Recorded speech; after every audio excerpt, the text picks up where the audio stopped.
point and the life of me. For Hot Point makes the toughest job around the house a breeze. Yes, Hot Point means the best for you. Appliances and cabinets too. Electric kitchens through and through that work automatically for you. So point to Hot Point for your laundry.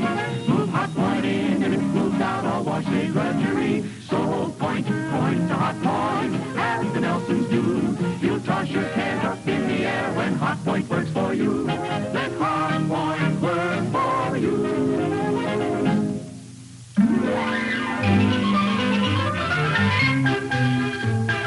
And now, the makers of Hot Point home appliances are happy to bring you a repeat performance of one of the best-liked of The Adventures of Ozzie and Harriet, starring the entire Nelson family. Here is Ozzie, who plays the part of Ozzie Nelson, and, of course, his lovely wife, Harriet, as Harriet Nelson. The older of the Nelson boys, David, appears as David Nelson, and his younger brother, the irrepressible Ricky, played by Ricky Nelson. The Nelson's next-door neighbor, Thorny, is played by Don DeFore. They cannot be overestimated. Did you call me, dear? No, I was just talking to myself. Oh. Did you have a nice conversation? Well, I wasn't exactly talking to myself. I was just trying to figure out a subject for my speech tomorrow. What speech is that? Well, you know, the big one at the Chamber of Commerce. Dunkel is the chairman of the committee. Oh, sure. I didn't realize that was tomorrow. Yeah. The big luncheon. And you mean you haven't even picked out a subject yet? Well, I have a system that never fails. It works for any kind of a speech you want to make. I don't want to make any, thank you. But I must admit you've aroused my curiosity. Well, it's kind of an outline.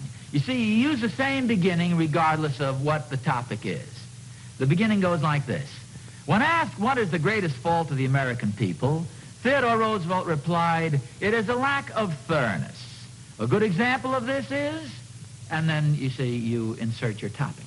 For instance, suppose you were discussing, safety on the highways.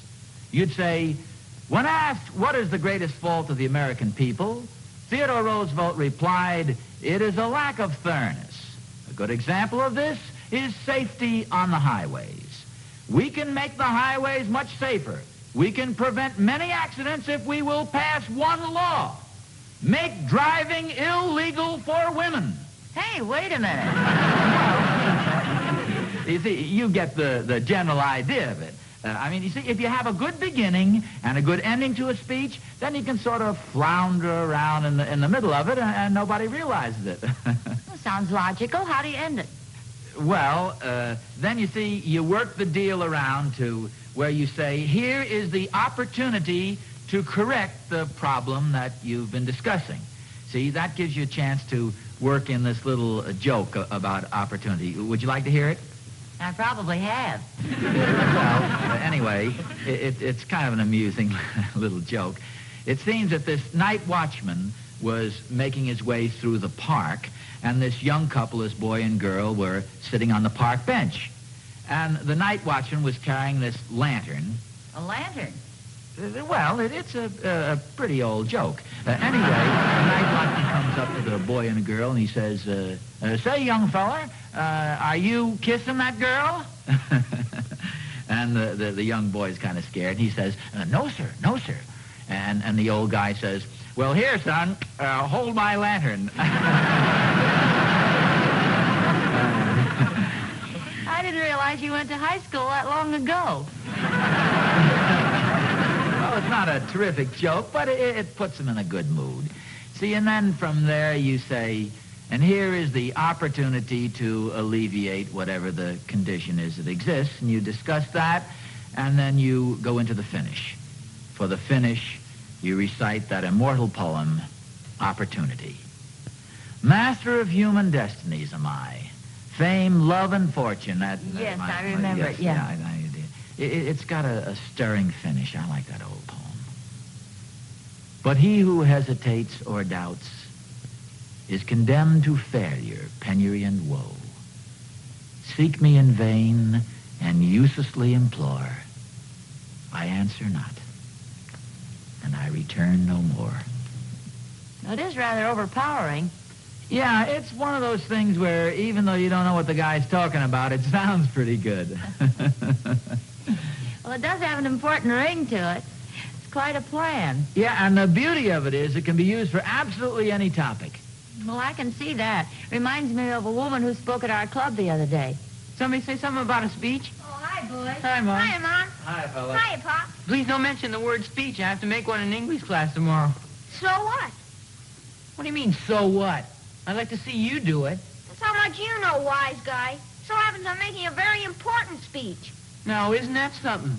Oh, it's really nothing. You're not kidding. It'll be nothing if you give it. Oh, yeah? Yeah. Oh, yeah? Yeah. Oh, yeah? Yeah. Hey, wait a minute. Before you guys run out of breath, I think you should both know that you're not the only ones going to make a speech around here.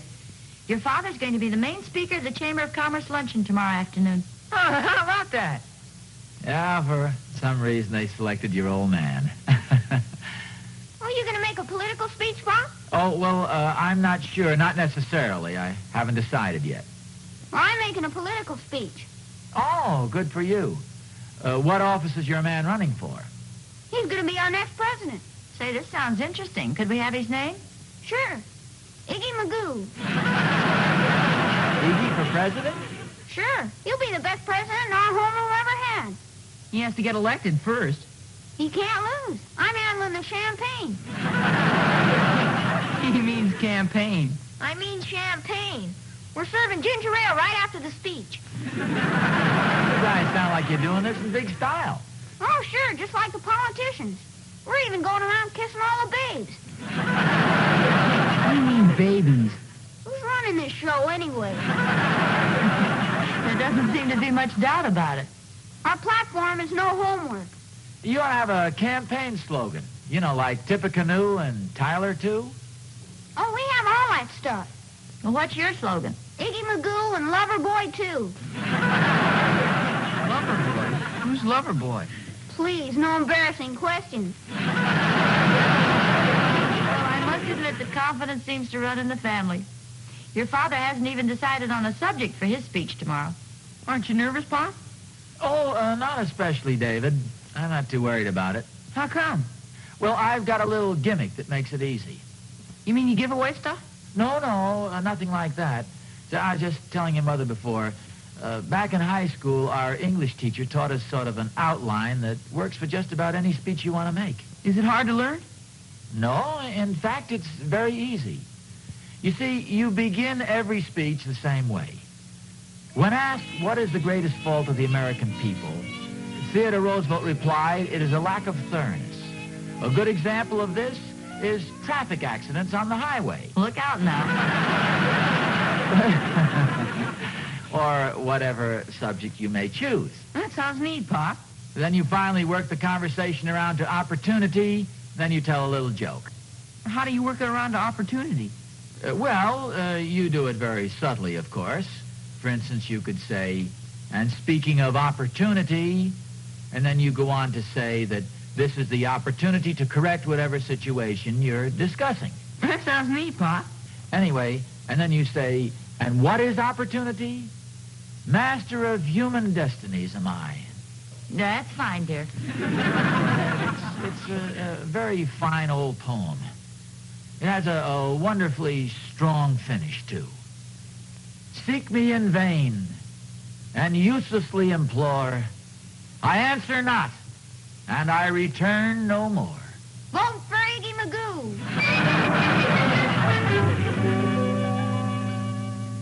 When asked what is the greatest fault of the American people,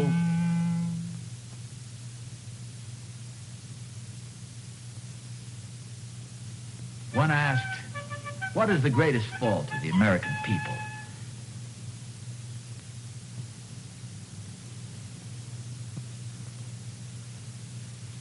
when asked what is the greatest fault of the American people. Hi, Oz. Hi, Thorny. Hey, what's this I hear about you're going to make a speech? It's really nothing. Just going to give a little talk over the Chamber of Commerce. You know that big special luncheon they're having? Yeah. I'm going to be the chief speaker. Well, that's a shame. Can't you get out of it? What do you mean, get out of it? Well, you can tell him something. Tell him you lost your voice. Oh, no, Thorny. I want to make the speech. You want to make it? Well, of course. Well, in that case, tell him the truth. Tell him you snapped your cap. What are you talking about? Oh, Oz, now you're not really serious about this thing. Well, I am, too. Okay, Oz, suit yourself. But you couldn't get me to stand up in front of that bunch for $1 million. I've seen some pretty big men lay some awfully big eggs at those luncheons. Oh, Thorny, don't be silly. Okay, Oz. But when you're up there shaking like a leaf, don't say I didn't warn you. There's nothing to be nervous about, Thorny. They're all good friends. Uh-huh. Well, Herb Dunkel didn't look nervous either, till he poured himself a glass of water, then almost drowned himself trying to drink out of the pitcher. Well, he must have said it was good for a big laugh. Remember the day Joe Randolph made the speech? Yeah. His knees were knocking so loud, I got up 3 times to answer the door. Oh, believe me, Oz, if I were you, I'd try to duck this thing. Well, what about the guy last week? He was very well received from what they tell me. Well, sure. As a matter of fact, he was terrific. Weren't you there? No, I couldn't make it. Oh, sure. But he was a professional speaker. Had a regular set routine and everything, which is another thing. He's going to be pretty tough to follow. Oh, well, what you don't know, Thorny, is I have sort of a set formula myself. It's been good for years. Really surefire. Yeah? What's that? Well, it's a set introduction that can be used for any occasion. When asked, what is the greatest fault of the American people, Theodore Roosevelt replied... Theodore Roosevelt? Theodore Roosevelt replied. Oh, Theodore Roosevelt was a great guy in his time, but this group is modern, up to date. Well, Thorny, I told you before I've used this routine successfully for many years. Oh, please, you're going to be speaking to intelligent people. Now, you can't use some corny high school routine. Oh, it's corny now, is it? Oh, now, wait a minute, Oz. Don't get excited. I'm only trying to tell you this for your own good. Well, please don't trouble yourself. Okay, I'm sorry I mentioned it. You're just jealous because you weren't selected as the main speaker. Oh, sure, that's it exactly. Well, you know darn well I'll go down there and I'll put on a great show for them. I'm sure you put on a great show. I'm not the type of guy who quits on a thing like this. I'll make a good speech if it kills me. I'm sure it will. And Oz, I couldn't think of a more horrible way to die. Well, I think that's good about enough for now. But if I think of anything else, I'll give you a call. Don't bother. I might not be home. Now, wait a minute. Yeah, there is one more thing before I leave. Such as what? Good luck, Oz. My blessings go with you.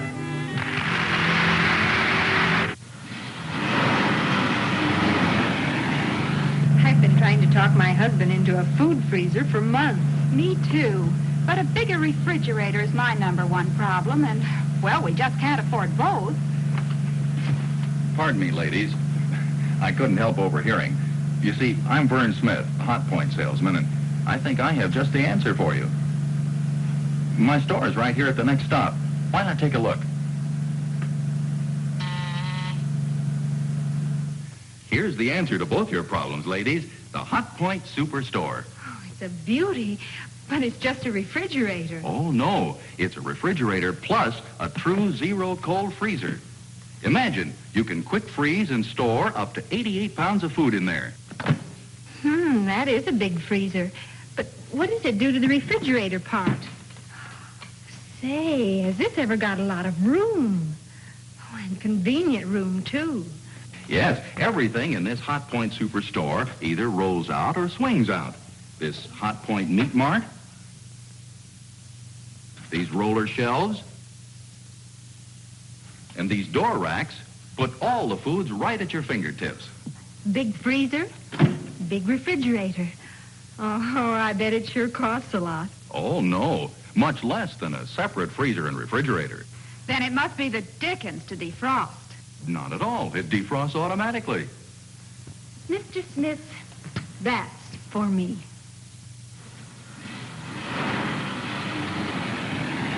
Look at this bargain on fresh strawberries. I sure wish we had a freezer to keep them in. Pardon me, madam. Well, you know the story. Well, here's my stop. Be seeing you. And hope you'll be seeing Hot Point. Last night, while the town slept, there was no sleep for Ozzie Nelson. From the early evening hours to the early morning hours, he worked feverishly on his speech for the Chamber of Commerce luncheon. Gentlemen,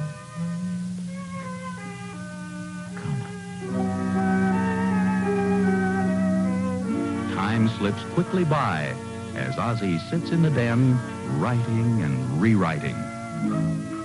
Mr. Chairman and friends. The clock strikes 1. But Ozzie's gonna write that speech if it takes him all night. Mr. Chairman and fellow citizens. 2 o'clock. A lesser man would have given up long ago, but not Ozzie Nelson. He moves into the dining room and tries again. Gentlemen of the Chamber of Commerce.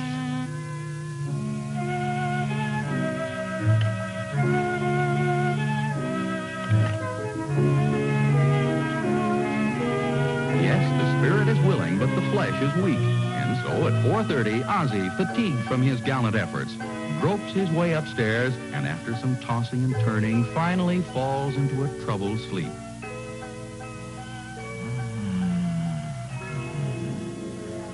When asked what is the greatest fault of the American people, Theodore Roosevelt replied, "Here, you hold the lantern."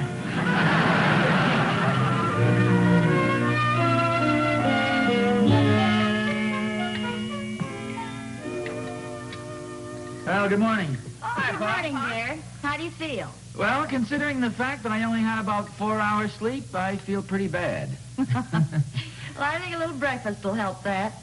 Is your speech all set yet, Pop? Well, pretty nearly, David. Not exactly all set, but I have some ideas pretty well lined up. I think I have a pretty good speech for school today. Oh, that's good. Say, would you like me to look it over for you and... No, never mind. I guess there's nothing there I could copy anyway. I got a couple of jokes you could tell, Pop.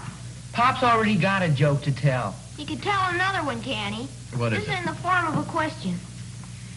Did you hear what the skunk said when the wind changed? It all comes back to me now. Okay, wise guy. That's the original joke. Have you got your speech all set, dear?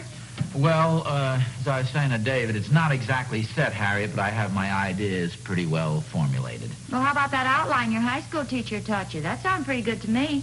Well, I've been thinking that over, Harriet, and after all, these are pretty intelligent men I'm going to be talking to today, and I'm not sure that a corny old high school routine like that would be very effective. Well, it sounded good to me.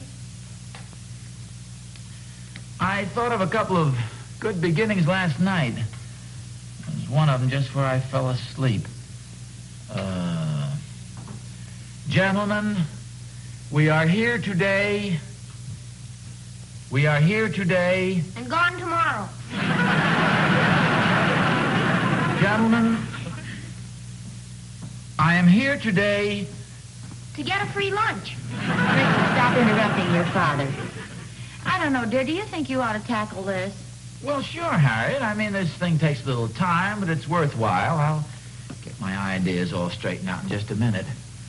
What was that other beginning I had?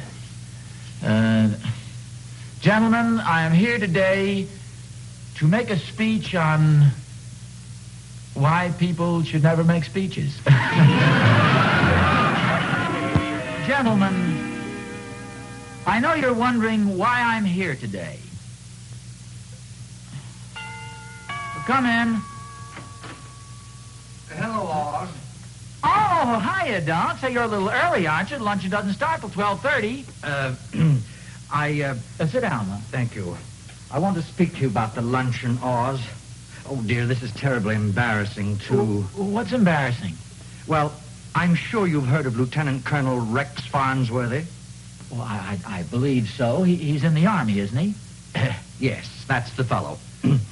Anyway, he's passing through town today on his way to Washington. Just returned from a very hush-hush mission overseas. You know, top military secret stuff. He's written a book all about it. Sounds like a very important man. Oh, yes, he is. You can imagine what a busy man he must be, too. And you can also imagine what an honor it would be to get a person like Colonel Farnsworthy to speak at the luncheon. Oh, yes, of course. Well, we got him. But I thought you said he'd just be in town for today. That's right, Oz. We thought that since the Colonel would only be in town today, and since you live here all year... Oh, you mean you'd like to cancel my speech? Oh, certainly not, Oz. Oh, then you mean you don't want to cancel my speech? Well, yes, we are, but we won't like it. I really feel dreadful about this, Oz. Oh, that's okay, Dunk. You don't mind? Oh, no. It's perfectly all right. Well, whatever you say, Oz, I want to apologize again for this last-minute cancellation. Oh, forget about it, Dunk. After all, I'm sure you'll find the Colonel much more interesting. Well, this is very sporting of you, Oz. I just want to say you've been bully about this. Oh, thanks, Dunk. Oh, you've been more than just bully. You've been bully. Oh, You're really, Oz. You're all bully and a bully wide.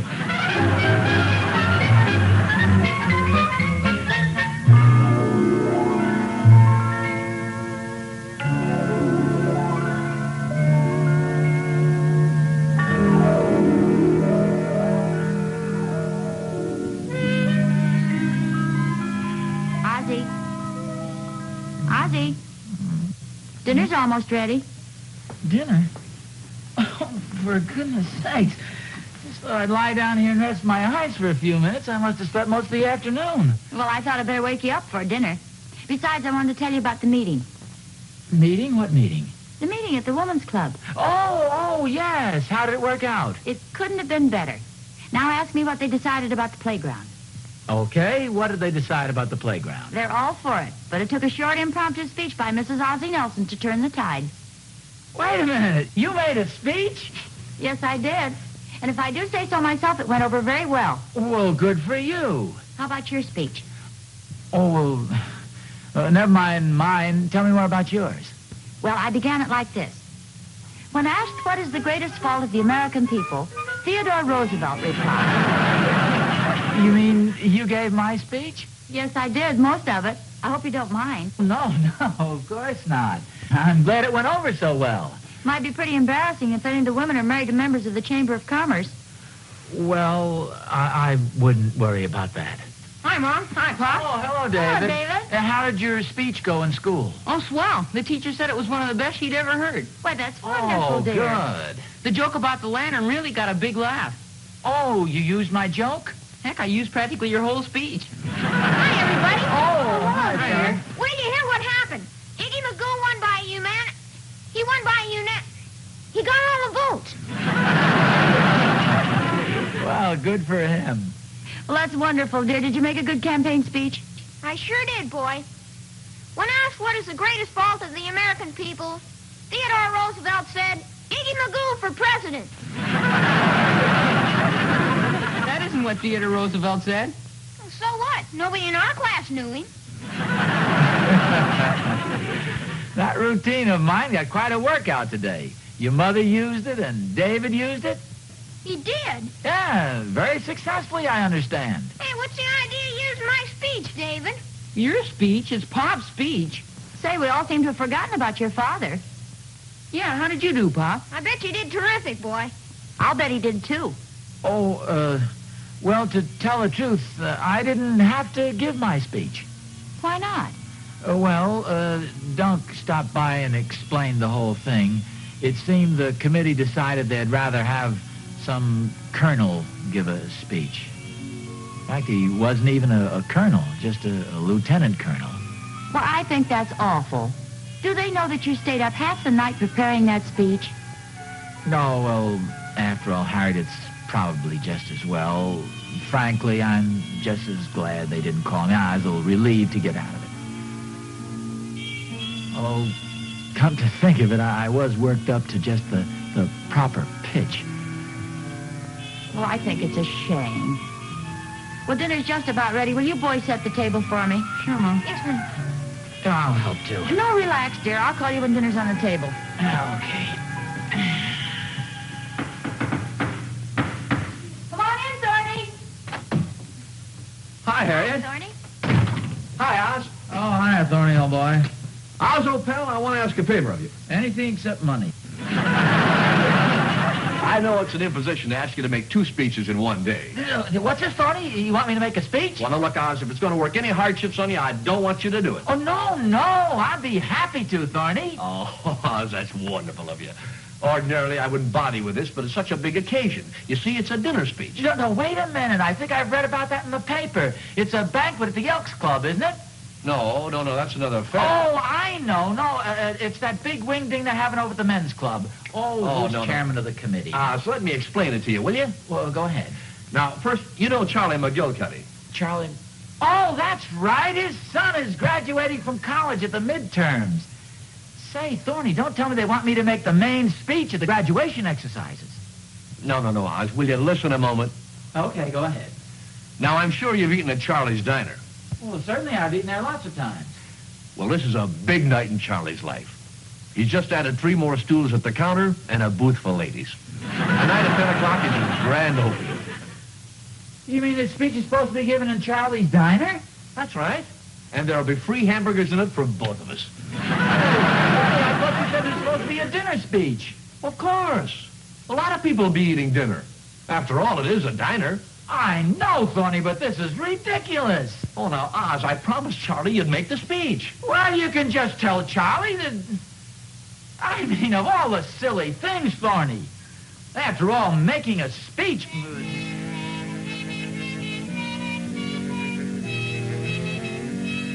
When asked, what is the greatest fault of the American people? Theodore Roosevelt replied, it is a lack of birth.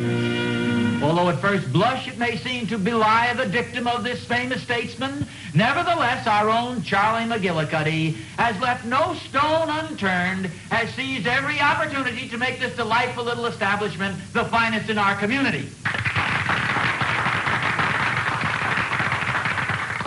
And speaking of opportunity reminds me of a little story you might enjoy. It seems a night watchman was going through the park. Here's the most important air conditioning news of 1954. Brought to you by Hot Point in this new Hot Point push-button air conditioner. It has features and extra values that can be demonstrated right before your eyes. But most important, Hot Point has this amazing new electronic filter that does things no other filter can do. It traps over 100% more dirt, dust, and pollen than any other air conditioner made. What's more, this Hot Point electronic filter is permanent, never needs replacing.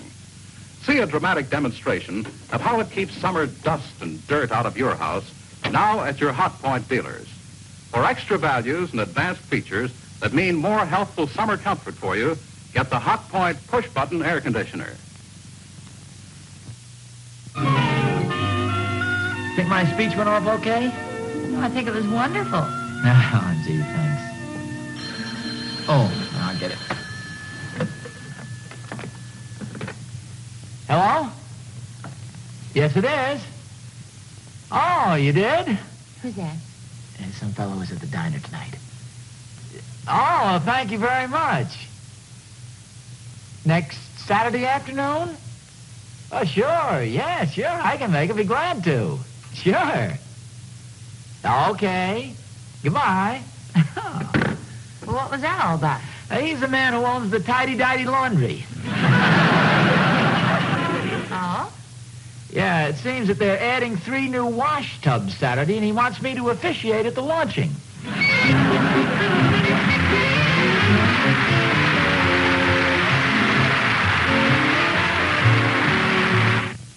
Next week, The Adventures of Ozzie and Harriet, starring the entire Nelson family. Ozzie, Harriet, David, and Ricky will be brought to you by Antazyme.